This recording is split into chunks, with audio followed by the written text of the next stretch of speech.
ইসলামের ইতিহাসে এমন কিছু মানুষ আছেন যাদের জীবনটা যেন সাহস, জ্ঞান আর ত্যাগের এক অবিশ্বাস্য গল্প। তো আজ আমরা ঠিক এমনই এক কিংবদন্তি আলী ইবনে আবি তালিবের জীবন আর তার রেখে যাওয়া উত্তরাধিকার নিয়ে কথা বলব। তিনি একদিকে যেমন ছিলেন এক অকুতভয়ের সিংহ, তেমনি অন্যদিকে ছিলেন জ্ঞানের দরজা। চলুন শুরু করা যাক এই অসাধারণ মানুষটির গল্প। আচ্ছা, আলোচনাটা শুরুই করা যাক একটা প্রশ্ন দিয়ে।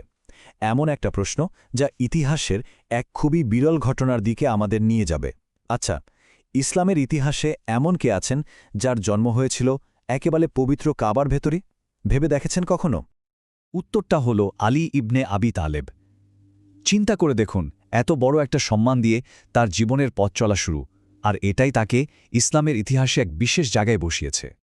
তো তার এই অসাধারণ জীবনের শুরুটা কিন্তু হয়েছিল সেই ছোটবেলাতেই, আর সেই ছোটবেলার ঘটনাই তার ভবিষ্যতের ভিতটা গড়ে দিয়েছিল। চলুন আমরা সেখান থেকেই শুরু করি। ঘটনাটা আনুমানিক ৬০০ খ্রিস্টাব্দের মক্কায় তার জন্ম। তিনি কিন্তু শুধু নবী মোহাম্মদ সাল্লাল্লাহু আলাইহি ওয়াসাল্লামের চাচাতো ভাই ছিলেন না, ব্যাপারটা আরও গভীর।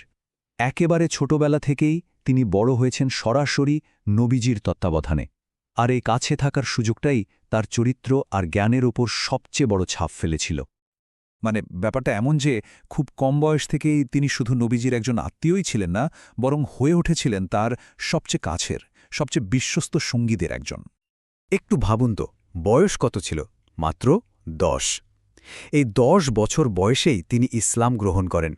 ছেলেদের মধ্যে যারা প্রথম দিকে ইসলাম গ্রহণ করেছিল, তিনি ছিলেন তাদেরই একজন। মানে এতটুকু বয়সেই তার বিশ্বাস আর সত্যকে চিনে নেওয়ার ক্ষমতাটা কতটা প্রখর ছিল চিন্তা করুন। তার আনুগত্যের সবচেয়ে বড় প্রমাণটা আমরা পাই হিজরতের সেই বিখ্যাত ঘটনায়। যখন নবীজি সাহেব মক্কা থেকে মদিনায় যাচ্ছিলেন, তখন কি হয়েছিল মনে আছে? আলীরা নিজের জীবনের কোনো তোয়াক্কা না করে নবীজির বিছানায় শুয়েছিলেন।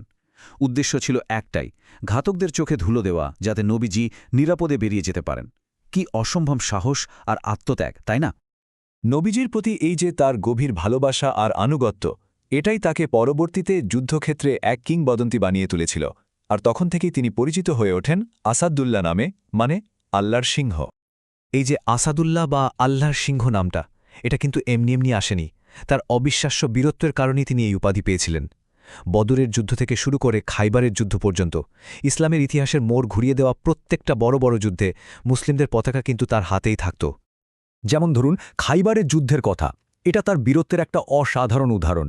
বলা হয় যে এই যুদ্ধে তিনি একাই একটা দুর্গের বিশাল আর ভারী গেট তুলে ফেলেছিলেন। ভাবা যায়? এটা শুধু তার অবিশ্বাস্য শারীরিক শক্তিরই প্রমাণ ছিল না, মুসলিমদের জয়ের পেছনেও এর একটা বিশাল ভূমিকা ছিল। কিন্তু মজার ব্যাপার হল, তার পরিচয়টা শুধু আল্লাহর সিংহ হিসেবেই শেষ হয়ে যায়নি। এখানেই তার চরিত্রের আসল সৌন্দর্য। একদিকে তিনি যেমন যুদ্ধের ময়দানের এক বীর, অন্যদিকে তিনি ছিলেন বাবুল ইলম, মানে জ্ঞানের দরজা। তিনি কুরআনের অন্যতম লেখক ছিলেন আর নবীজির জ্ঞানের একজন ধারকও ছিলেন। তবে তার জীবনের গল্পটা কিন্তু শুধু যুদ্ধক্ষেত্রেই থেমে থাকেনি। এরপর তিনি এলেন একদম নতুন একটা ভূমিকায়, একজন যোদ্ধা থেকে সরাসরি মুসলিম বিশ্বের শাসক হিসেবে।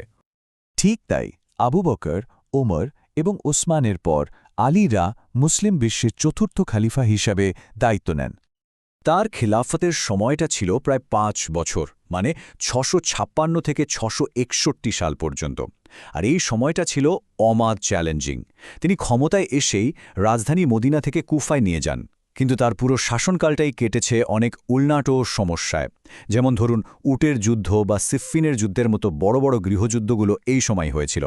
আর এই অশান্ত পরিস্থিতির শেষটা হয় খুবই দুঃখজনকভাবে ৬৬১ সালে কুফার মসজিদে এক আত্মায়ীর হাতে।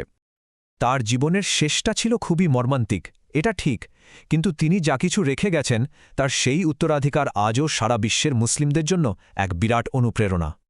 দিনটা ছিল ৬৬১ সালের ২৯শে জানুয়ারি।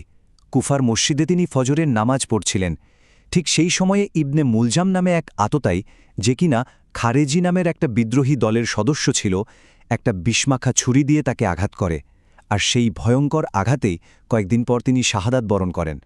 আজকে তার মাজার ইরাকের নাজাফ শহরে, আর জায়গাটা এখন সারা বিশ্বের লক্ষ লক্ষ মানুষের জন্য একটা খুবই গুরুত্বপূর্ণ তীর্থস্থান। তো সব মিলিয়ে যদি দেখি, হজরত আলী রাজিয়াল্লাহু এর জীবনটা ছিল সাহস, ন্যায়বিচার, জ্ঞান আর ইসলামের প্রতি তার অটুট বিশ্বাসের এক জীবন্ত দলিল। তিনি একই সাথে ছিলেন একজন যোদ্ধা, একজন জ্ঞানী, একজন শাসক, আর সবচেয়ে বড় কথা, আল্লাহর প্রতি নিবেদিত একজন মুসলিম।